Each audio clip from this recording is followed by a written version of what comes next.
This is a show about facing fear, unlocking courage, and taking action. Courage isn't necessarily a daunting thing. It's going to give you more purpose. It's going to give you more drive. It feels like making a courageous decision is going to get you closer to who you aspire to be. It's knowledge plus faith plus action equals courage. Because at the end of the day, I will never know what it's like to be a male CEO. You will never know what it's like to be a female in business. Right? We will never have each other's perspectives. And so to actually sit and have this really vulnerable dialogue about this is what it's like to be in this position, I think that's where change starts to happen.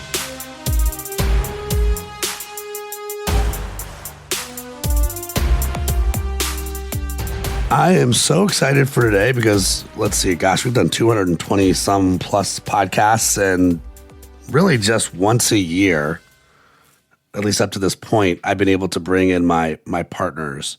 And we were talking about how important it is to stay on each other, stay on who's doing what, who are those courage brands, which courage brands are winning. And what's kind of cool is we were like, you know what if we did it's not really a courageous podcast, but a courage brand spotlight. And let's take a look at those brands that are just crushing it out there. And so here's the deal. We're going to do something a little bit different today. First of all, very happy to see Billy and Nicole. What's up, guys?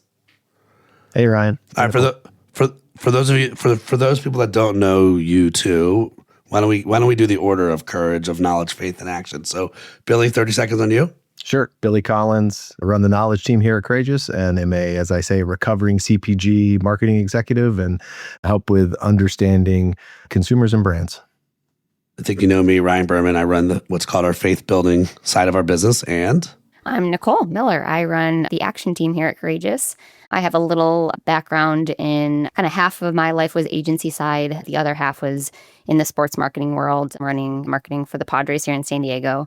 And so I really work super closely with Ryan and Billy on everything from strategy to execution for our clients. Are you guys pumped? I'm so excited for this. This is gonna go. Let's go. Yeah. So this is just a very quick courage brand spotlight. We've each brought a different brand that we're seeing doing good things in the market from our perspective. Miller, we're going to kick it off with you here. I think look, if you are a brand builder or a business leader, or you just love spotting bold ideas in the wild, this is the episode for you. And for those of you who are astute and in your car, you notice this doesn't feel like the usual hour-long, 50-minute podcast. That's on purpose. This is kind of like a quickie. This is a little quick hit on a spotlight on a courage brand. And Miller, the floor is yours. All right.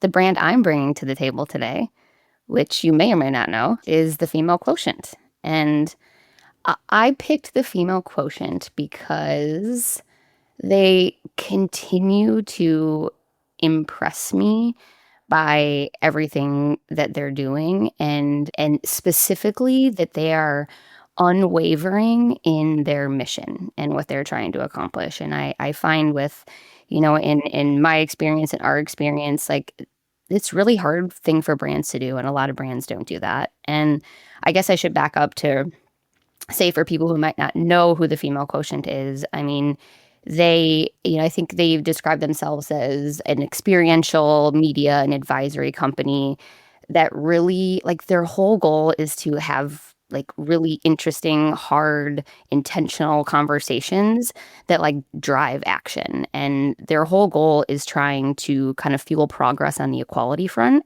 And I just think it's so interesting how they approach conversations. They are so unafraid in how they show up. What I think is cool is they show up at tentpole events where business leaders are already gathering, right? Your CESs of the worlds, and they have these equality lounges, female quotient lounges, and they have conversations, and they're always packed. People always want to go, men and women alike. And I think it's just a place where people can go to start having conversations to, like I said, kind of fuel some progress and just fuel the dialogue, have these conversations that I think there hasn't necessarily been a forum to have them. And then on the flip side, I think how they're amplifying those stories online and in social media, I think is just, it's so cool to see. I see it everywhere. So yeah, I'm continually impressed by them. I'll stop there in case you guys have any commentary. No, I'm thinking about Jason Schulweiss right now, who we had on the podcast. And I What's up, Jay? By the way, what's up, Jay? I struggled with this a little bit. It's like, well, I'm finally going to have the female quotient on the podcast, and I'm going to have the one male from the C-suite on the podcast. But we kind of covered that. He's like, no, we need all voices, right, to be part of this conversation. This can't just be like a VIP for women, and that's part of the problem, right? It's like these are the conversations that need to be had. And everyone needs to be in these conversations, not just women. But I like the strategy. Like, it's like, it makes a lot of sense. Like, let's make it very easy for people to be where they already are. And like, let's have the conversations that need to be had. Nicole, you sent around that article, and I think the thing that stood out to me that was most interesting is it talked about the gap being 134 years away at the current pace to close the gap between men and women. And that was like, obviously just a shocking number for me. Had never thought about it sort of in those terms. And the desire and the mission, like you were saying, to say, our goal is to get that closer, right? And it shouldn't be 134 years. This is ridiculous. How can we increase the pace of that through the right conversations, through people recognizing the value of equality and having difficult conversations and saying, why do these things exist and how can they change? And I do think that one question I had for you a little bit was I know there's a lot of social amplification that happens. What do you think they do well in doing that? What are some things that people can learn on their ability to take an experience that is for a set number of people and then spread it to a larger group through social? Mm-hmm. Well, I think so that's like one slice of what they do, right? Is the amplification of like the conversations they're having at these events. But, they also have thought kind of beyond that, and the fact that like, okay, no, we are a media company. So they also have, they have different content creators and different people sharing stories and perspectives that they also do. So it's not like just one lane. So it's like they create more storylines that way. And I think it's also just like the amount. I feel like it's a constant stream of story and perspective, which I think is interesting. And it's so many different voices, from people in business to women in, the movie industry. And it's really like all voices from different perspectives, which I find, really interesting. And it seems like it's always different. And I don't know, it's around the same topic, but for some reason the conversations always feel different to me. And I think, I don't know, that there's a special sauce in that. Yeah. Have you been in an equality lounge? No, which I is what haven't. they call it? And I really want to. So is this your way of like being yes. like, Courageous has to pay for you to go to Cannes next year for Nicole to go to an equality lounge? But you're spot on that it's like they're at Cannes, like they're at CES. They meet you where you're already going, right? And having these lounges.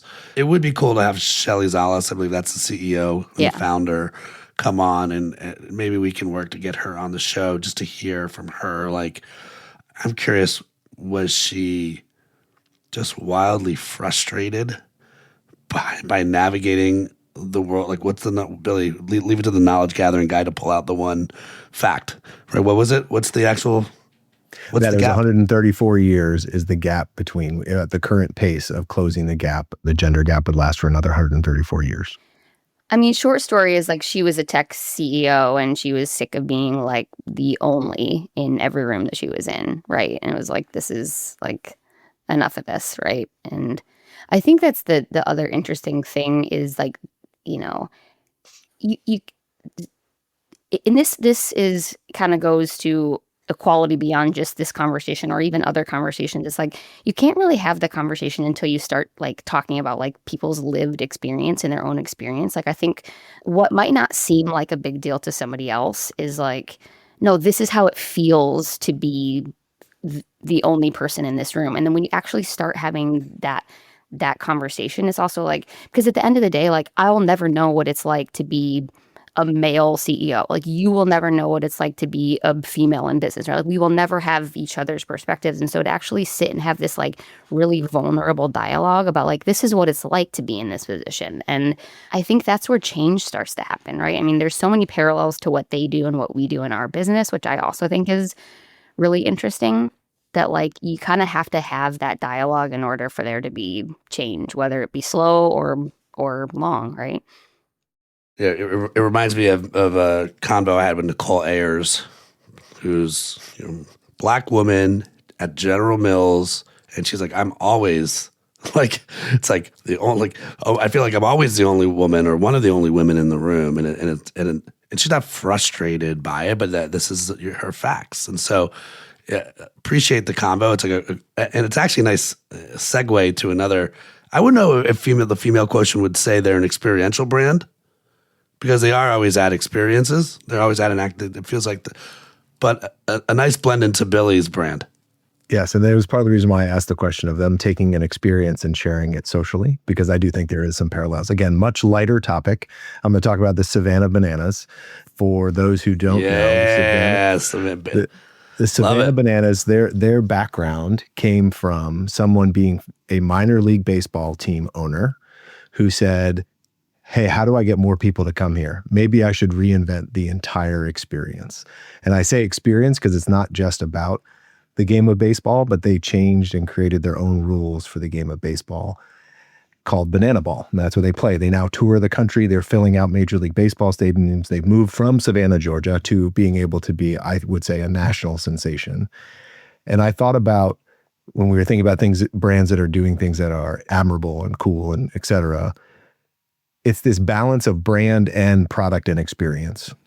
And I think Banana Ball knows who they are. If using our language of values, they do value things like fun, the entertainment, some goofiness, some personality, but they also value talent. If you watch the players, they don't have sideshows, right? They have players who are good at baseball and just didn't make it to the major leagues, but are talented. And they do other things like tricks on the field, trick plays, catching the ball behind their back, doing a flip and catching the ball and stuff that is kind of crazy, but super entertaining. And it's not like the Harlem Globetrotters in that it's not scripted. They lose, right? They don't win every game, right? They will lose to the people that they play against. And I think that's an important choice that they made to honor the experience. So I first was made aware of the Savannah Bananas because of my kids. And what I've seen, you travel the country and people are wearing Savannah Banana hats, shirts, etc., who are ball players, right? It's not just, hey, I'm a goofy, silly kid that wants to be entertained.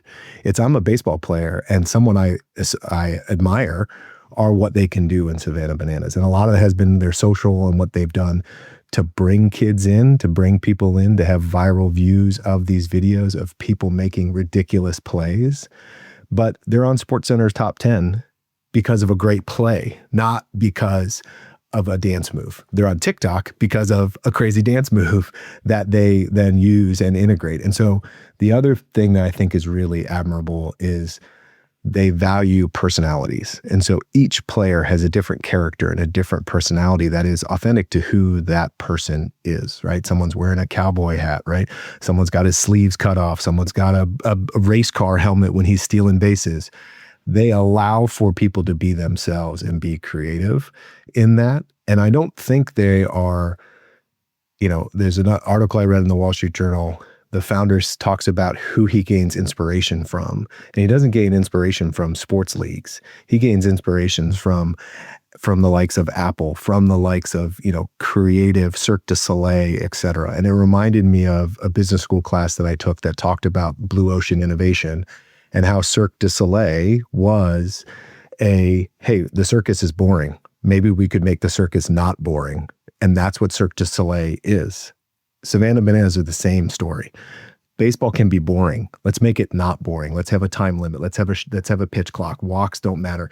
If there's a foul ball and someone catches it, it's an out. You are now part of the team.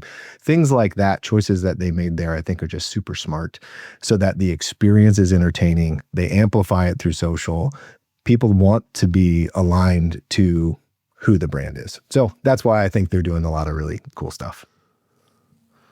I mean, they absolutely are. But I got to tell you, the first thing you just reminded me of, and it's a show about courage. So I got to talk about fear too, right? So I just had a serious fear-based moment. And Mitch, who's our producer, we should have given shout outs to both Mitch and Kimberly because they're the ones that make the show go. So what's up, guys? Crushing it. We love you.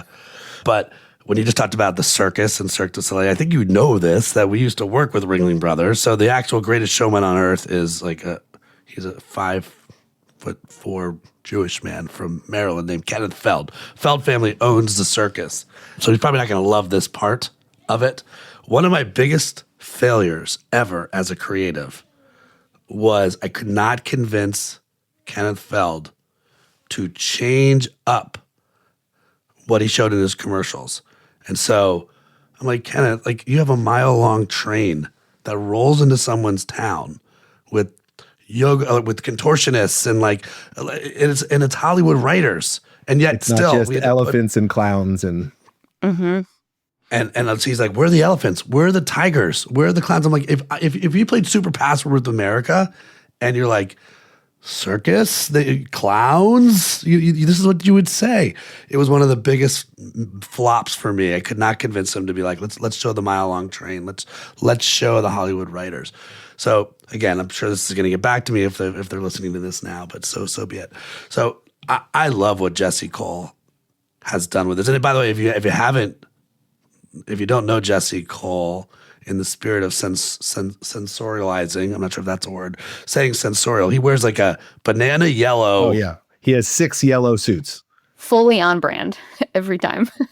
My Monday, my Tuesday, my Wednesday, my Thursday. Yes, exactly. You know how like you see like like Steve Jobs where he's like he just wears like the white shirts. It's like that. It's like his closet's just yellow. I mean, he was a ball player, right? And he didn't make it and he was good. And so I do think there is something on reacting to not trying to be like someone else, having your own component of it and valuing, like I said, valuing the talent of these players. They're still 92 miles an hour. Yeah, they're not Shohei Ohtani, right? They are not Aaron Judge. They're not trying to be, but they're also not me, right? They're good ball players that know what they're doing. I think what's interesting about what you just said, Billy, and kind of what I was thinking as you were talking is like, just the fact that like he spotted an opportunity, and it's not I want to replace baseball or baseball should be different, right? It's like there's room for both, right? It's like this could be for people who maybe don't like baseball and think baseball is slow and boring, but it also could be for people who love baseball and this is also entertaining too. Like I like this form and I also like this, right? It's like, it's not one or the other. And I think that's what's really interesting about like brands and, having an identity and just going for it is like, it doesn't have to be just one, right? Like there can be, as long as you are offering something that is interesting to people, then like you can stand on your own and you have a clear vision, like go. Yeah. I mean, they even talked about on the broadcast when the foul ball was hit into the stands and they dropped it. They were in Camden Yards in Oriole Park. They said, "Oh, the Oriole fans are all bummed." So they literally said at a Savannah Bananas game, the people that are here are the Orioles fans that didn't catch the ball, had the chance to catch the ball. So I completely agree. They are trying to be in parallel in support of understanding that there are people that love baseball and it can come in a lot of different forms. I love watching my kids play, right? I love watching Savannah Bananas. I love watching, even though they're bad, the Pittsburgh Pirates, right? So like all of those components are who they're trying to pull in addition to people who would say, "Oh man, I don't have 3 hours to go to a ball game. It's boring. I don't understand. Oh, this video is funny. Oh, that seems cool. Why don't we go as a family to experience this and see what it's like?" But isn't if a fan catches a foul ball, it's an out, right? So they're creating new rules. He did the old, for those of you, he did the old, thank you, Blue. Thank you, Blue. Yeah. Right. Right. So what are, do you know of some of the other rules that they've Oh yeah. Yeah. So one of the things that they've done, it's a 2-hour limit. Right. And so they talked about in an inning, this inning took an hour, it took 1 minute and 48 seconds, the fastest inning of today, right? The top half of an inning. They also do, each inning is a game. And so you get points based on winning the inning. And so if it's the top of the inning, they don't score any runs. In the bottom of the inning, the first run crosses the plate, inning is over. They won that inning, and that's all that matters. So it's not about the total runs. There's no bunting. You bunt and you're out. Like you said, if a foul ball is caught, it's an out. It's an actual out in the play. And when you walk, instead of just walking to first base, you're allowed to run. And you start to run, and every player on the defense has to touch the ball. Once every player has touched the ball, they can then tag you out. The ball becomes live. And so walks become doubles. And if you're really fast, the other day, there was a walk sprint that a guy scored from on a walk, ran all the way around the bases before everyone touched it and got him out.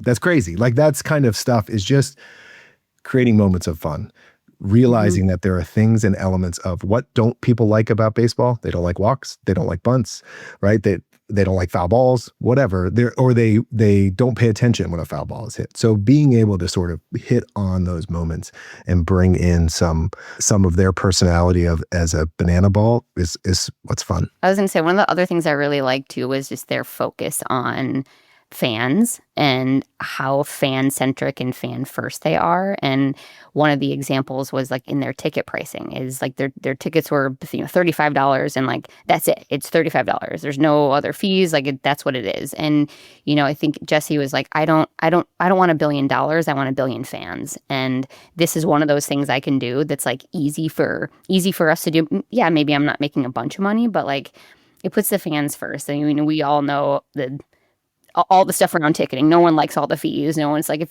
just tell me what it's going to be and I'll pay it, right? And if you think about like what would be the antithesis of the brand would be a luxury suite, right? Like that doesn't feel like the Savannah Bananas. So why do it? Why not just have every ticket be the exact same value and have people be able to do it? So right. Good move. I love that the filter is that simple. It's like, is this fun? Like if you're any brand, it's like, is it fun? Are bunts fun? By the way, bunts are fun when it's your team, like Luis Ariz putting down a bunt. Okay, that's fun as a Padre fan. But outside that, for most people, probably not fun, right? Also, the other big takeaway, I give Jesse a lot of credit. I definitely remember seeing the video that went around on how many teams had failed in the ballpark he bought at first. Oh, right. Yep.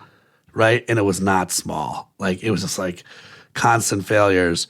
And yet here a year ago, for the first time in 2024, Banana Ball was in a Major League Stadium and was played at Minute Maid Park where the Astros play. And now, like you said, last week, they're playing where the Orioles, Camden Yards, and they brought out like Hall of Fame Orioles to play, and the fans went bonkers. It's like, is it fun? Will the fans love it? Yes, then let's do it. If not, let's not do it. So great. They're coming to San Diego. Are you going, Ryan? I mean, I'm probably going to, what's not fun is how much I'm going to have to pay for the tickets probably. No, they're like literally because they have such a long waiting list and they have a specific price, right? And it doesn't change. There's almost not a secondary market because everybody is wanting that ticket. They're not. Yeah, and so priceless. I'm not wanting it to sell it. I'm wanting it because I want to go, right? So. In some ways, the two brands that you both brought to the table are a great sort of lead into mine. So I'm looking at BeatBox Beverage, which is the old party ready wine-based cocktail brand. It's now known for brightly colored packaging, bold flavors, high ABV.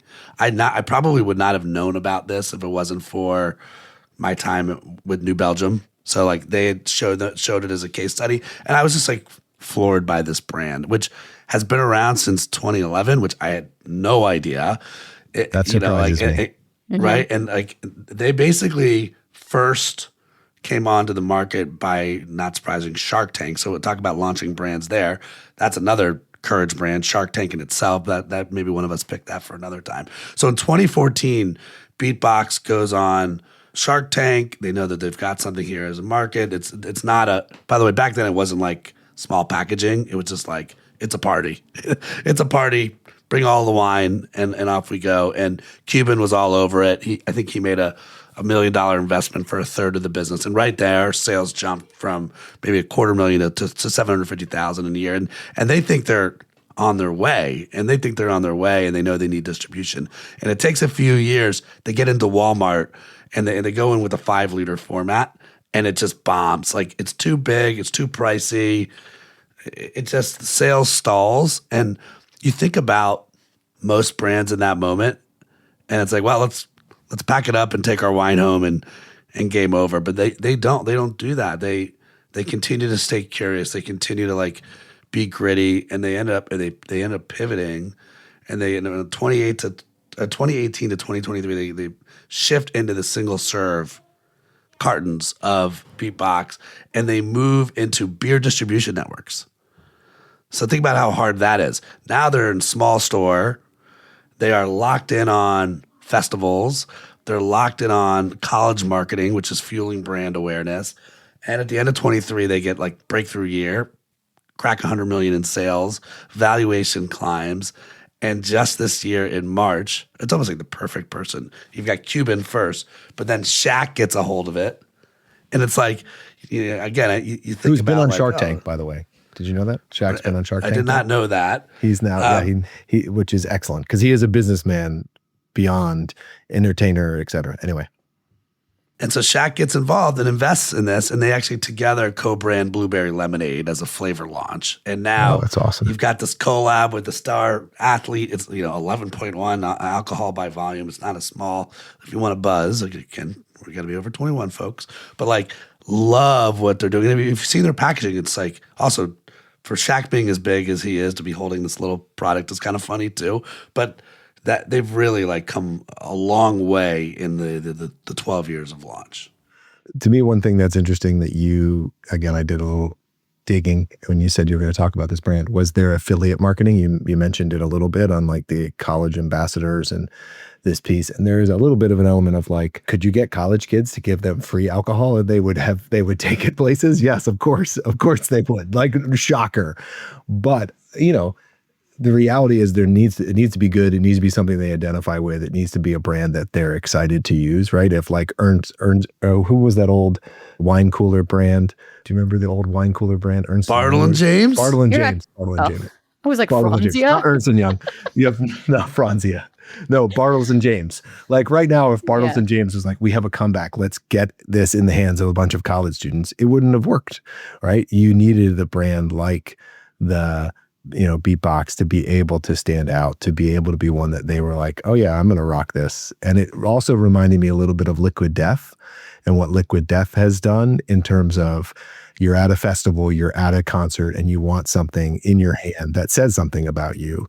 Both Liquid Death and BeatBox are like, okay, these are some options for you so that I'm not, holding a Bartles and James wine cooler.